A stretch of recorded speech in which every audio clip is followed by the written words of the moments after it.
I'm an older sister to an affectionate, funny, and emotionally intelligent adolescent who has become hard to recognize because of his substance use. Though every now and then, I still catch a glimpse of him.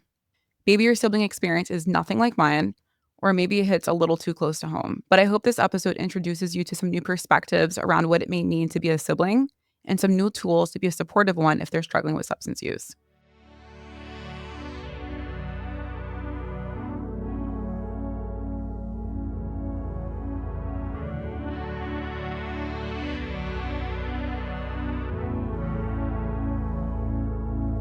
Welcome to Flood for Love of Recovery, where I'm your host, Dominique Zager.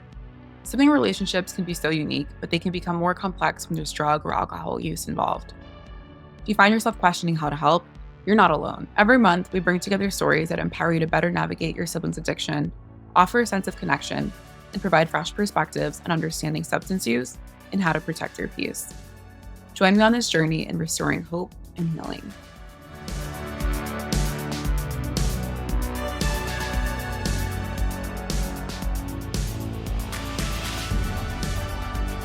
Because April 10th is National Sibling Day, I originally wanted to use this episode as a platform for Justin and I both to share our experiences and thoughts on how our relationship has evolved from childhood.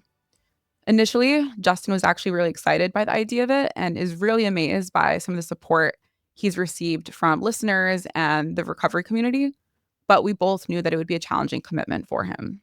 That's one of the common threads that I've realized having a loved one with addiction is when they say that they want to do something, whether it's seeking out recovery, participating in some kind of activity, or really make any kind of change, I do believe that they need it in that specific moment.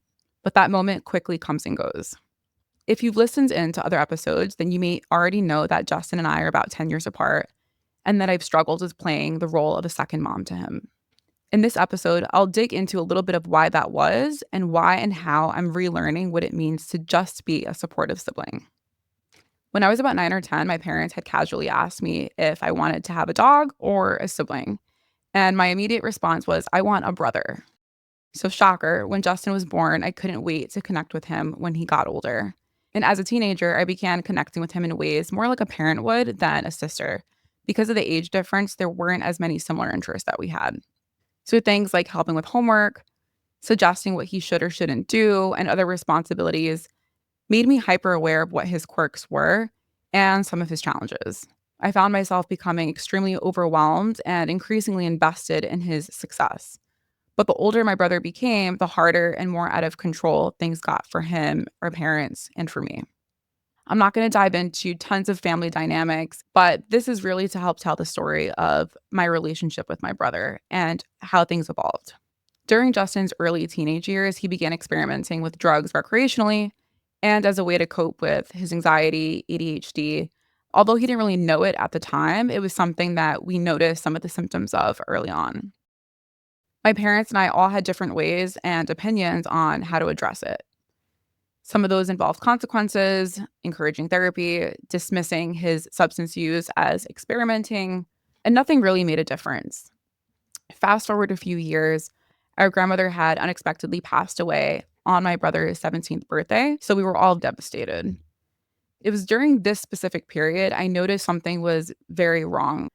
My brother was nodding out in the middle of the day, his behavior was starting to change, and I later on learned that he was using prescription drugs for months.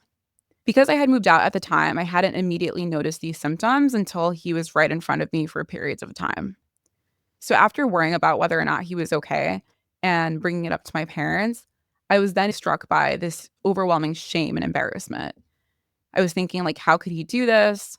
What is he thinking? Is he that irresponsible? All these types of questions that were filled with stigma and judgment. And when other family members asked about him, I felt guilty and angry for making up an excuse, but still frightened at the same time around what this would mean for his future. This was also during a time when fentanyl was becoming more prominent in the illicit drug supply, and I was becoming more and more worried around whether or not that was in what he was using. As his addiction began to spiral, there was no denying that he needed professional help and that, yes, there was indeed fentanyl in the supplies he was using. I was super overwhelmed with the idea of him overdosing, the idea of him losing his future and like the idea of him dying. And I started looking for outside resources. Eventually, my mom and I began going to Naranon meetings and I sought out therapy. For those who might not be familiar with Naranon, it's similar to Narcotics Anonymous, but it's specifically designed for families and friends who have a loved one that's struggling with addiction. When I started going to meetings and seeking out therapy, all my questions and the topics that I were bringing up were around searching for a way to fix my parents and to fix my brother's addiction. But eventually, through conversations and some of the resources that I came across, I learned that it was actually my own thinking and my own expectations and behavior that really needed to change. I was introduced to new tools like what boundaries were, how to redirect most of my energy towards my own healing, and placing less emphasis on trying to change others, which was actually the hardest thing to do. Up until that point, I was so focused on being like the second mom or a third parent and really thinking about how can I protect my brother. I thought that was also the job of an older sibling was to look out for their younger sibling. So when I started coming across messaging and information that was limited around me having to pull back and not do anything, and I felt very stifled by inaction, and I was really looking for resources on what I could actually do. Shortly after attending my first couple of months at Naranon meetings and going to therapy, my brother had survived his first overdose and eventually had multiple short stints at local and out of state rehabs. And after another overdose and living on and off the street, my brother's addiction just continued to really get worse and not better. And our more toxic our family's communication became, more consumed by his addiction we became. And there's a common saying, like, we became addicted to the addiction of my brother and just wanting to, quote, like, save him. It felt like our family was in a perpetual cycle overwhelmed with fear, anger, sadness, guilt. But at the core of everything we did, whether it was hurtful, whether it was carefully said, whether it was protecting ourselves, it was all about the love that we had for him. Two of my favorite learnings from going to Naranon meetings are one, what it means to be a helper. And it's not necessarily about doing things for others, but what we want to be for them. The second thing that I took away is to remember that all people are always changing. When we judge them, we judge on what we believe we know of them. I started to realize that I was grieving the loss of our relationship, which was strange because up until that point, I thought that grieving was only for the death of a loved one. But grief can manifest in different ways. And for me, that meant grieving the loss of our relationship and also the hopes and dreams that I had for him. In addition to going to Naranon, I became borderline obsessed with learning about the science of addiction and why it's classified as a substance use disorder. If you want to learn more about it, there are links in the show notes for more. Doing this research has helped me process the grief and what was actually occurring for me, my brother, and our entire family. Going down the research rabbit hole, there were two key pieces of data that stood out to me. And ultimately, both of those pieces began to change my perception on the importance of maintaining relationships and connection with our loved ones who are struggling with addiction, as long as it's not at our own expense. There's a lot of talk about cutting people off, letting them hit their rock bottom. And while that might be true for some people, it's not the case for everybody. The first piece of research is a study from scientists at Montclair State University on whether families should increase or decrease adolescent sibling relationships when one of those siblings is using substances. I'll link the study in the show notes too. The study analyzes how the implications of sibling support are heavily influenced by their experiences with their family, including their family dynamics, genetics, and how siblings model behavior. The data focuses on four key sibling groups. One, when both or all siblings are using substances. Two, when none of the siblings are using substances. Three, when the older sibling is using substances but the younger isn't. And four, when the older sibling is not using substances but the younger one is. Justin and I fall into that last bucket, where I'm the older not using substances and he's the younger one who is. For siblings in this group, the study recommends increasing sibling closeness. It notes that when a sibling struggles with substance use, strengthening the bonds with their non-using sibling can be really helpful. Older siblings can offer unique support, helping with recovery and spotting potential relapse triggers, sometimes even better than their parents. However, it's crucial to educate the non-using sibling about substance use, as they might view it differently than other illnesses. I'm not going to get into all of that data, and this is not medical advice, but it did help me validate my decision to find ways to support him and encourage him to get help, rather than shut him out of my life or cut off all forms of communication. The second piece of key data that I was really driven by to increase our relationship closeness came from a TED Talk given by Johann Hari called Everything You Know About Addiction is Wrong, which I'll also link in the show notes. Side note, if you love good TED Talk, let me know in the comments and I can draft you up a list of recommendations around addiction and relationships.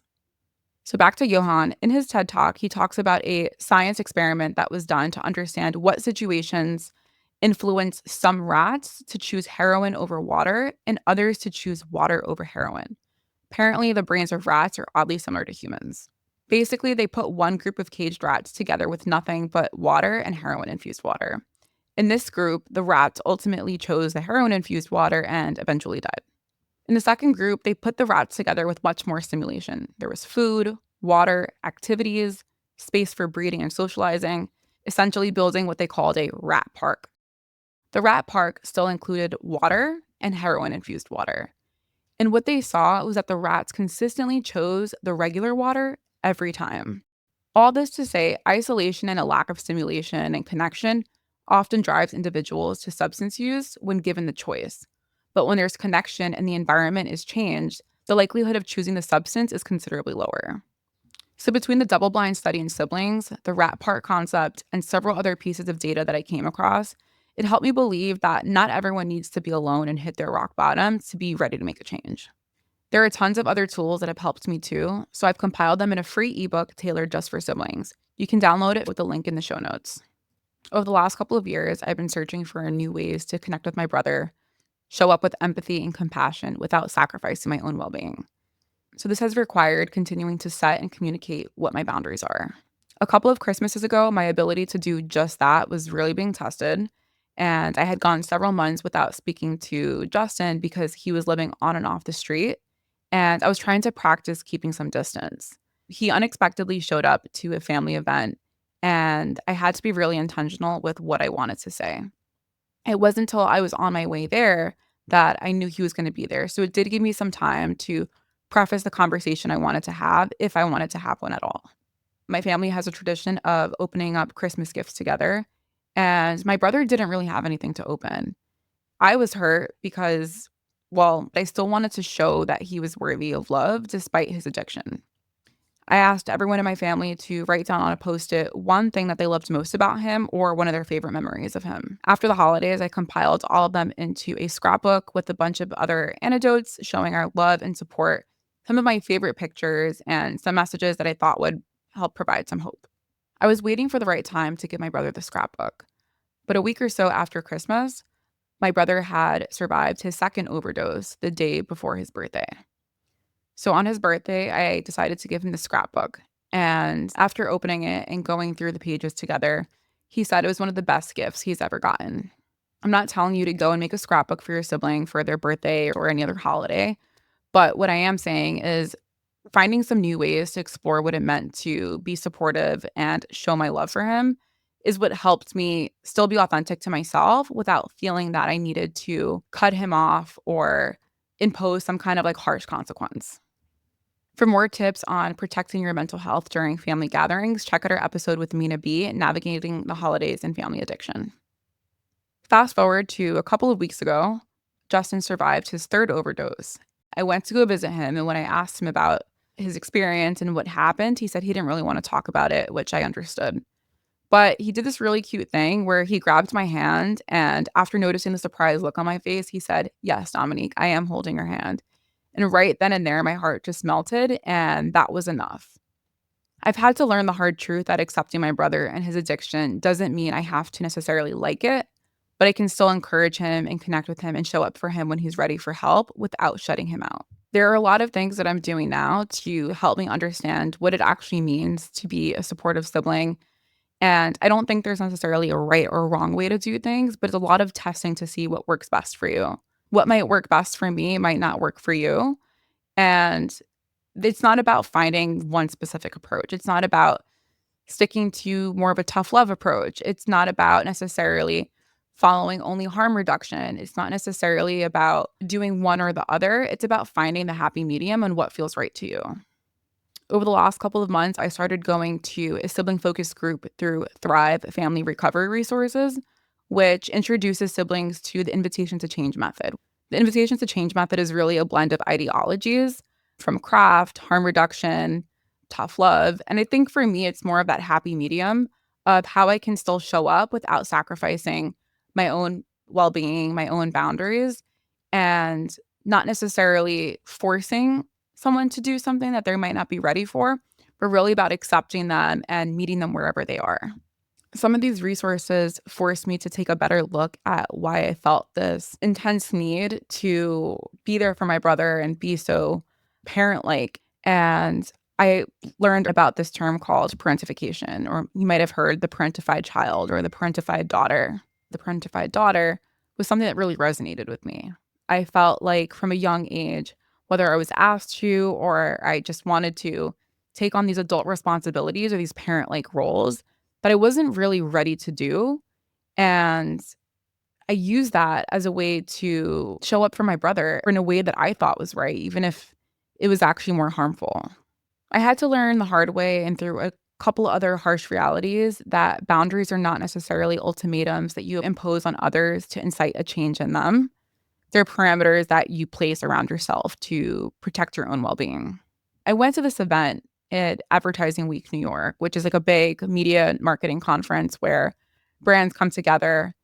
And I had attended a panel where there was someone from the National Council for Mental Wellbeing, Shatterproof, which is another nonprofit around raising awareness for addiction, and a couple other folks where they were all talking about how they collaborated on this campaign called Start with Hope. You can look it up, and I can also include that in the show notes.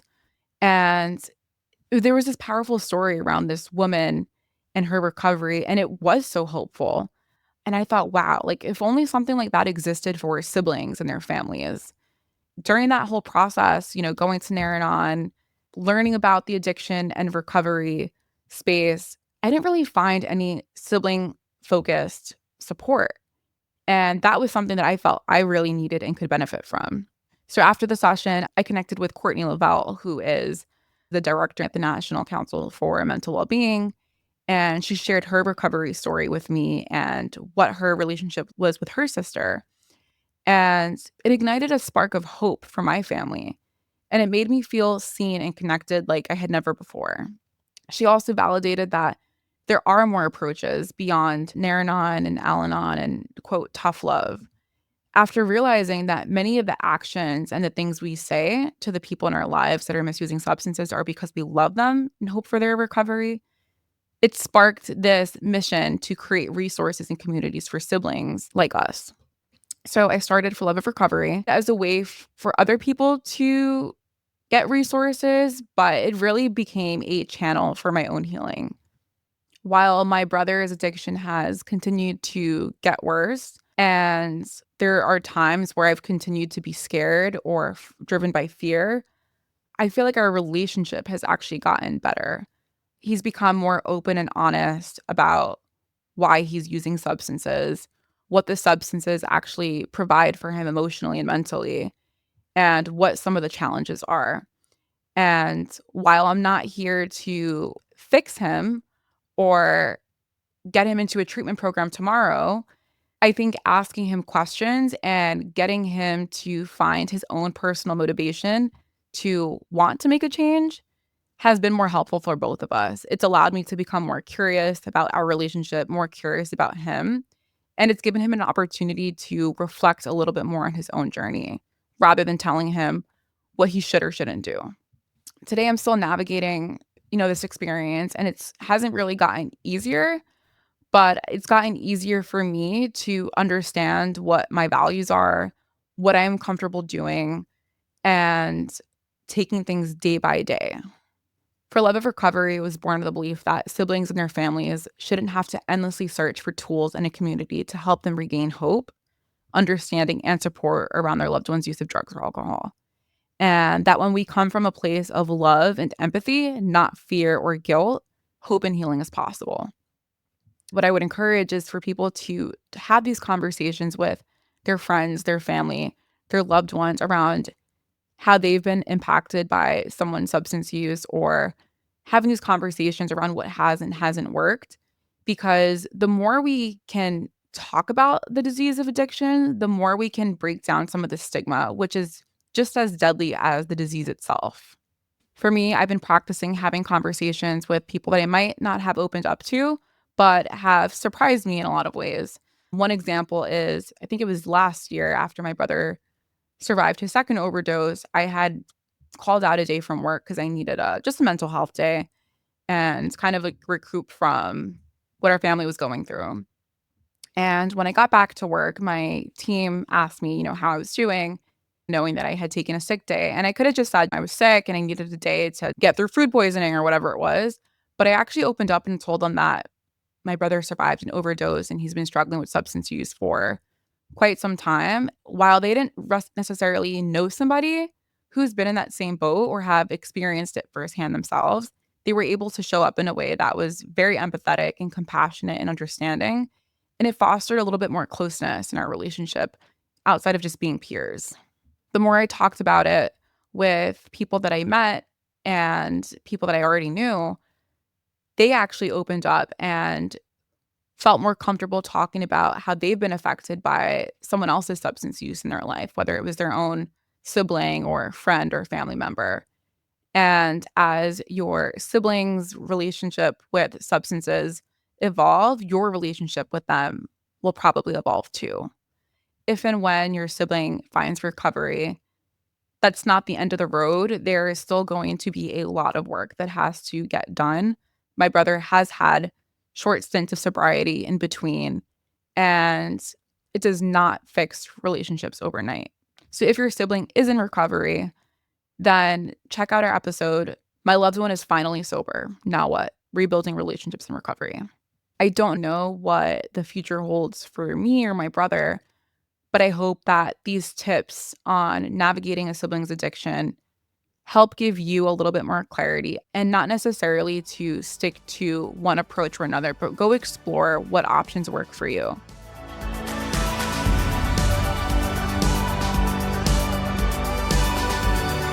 Thanks for listening to this episode of For Love of Recovery. If you enjoyed this episode or know somebody who might, please leave a comment and share it.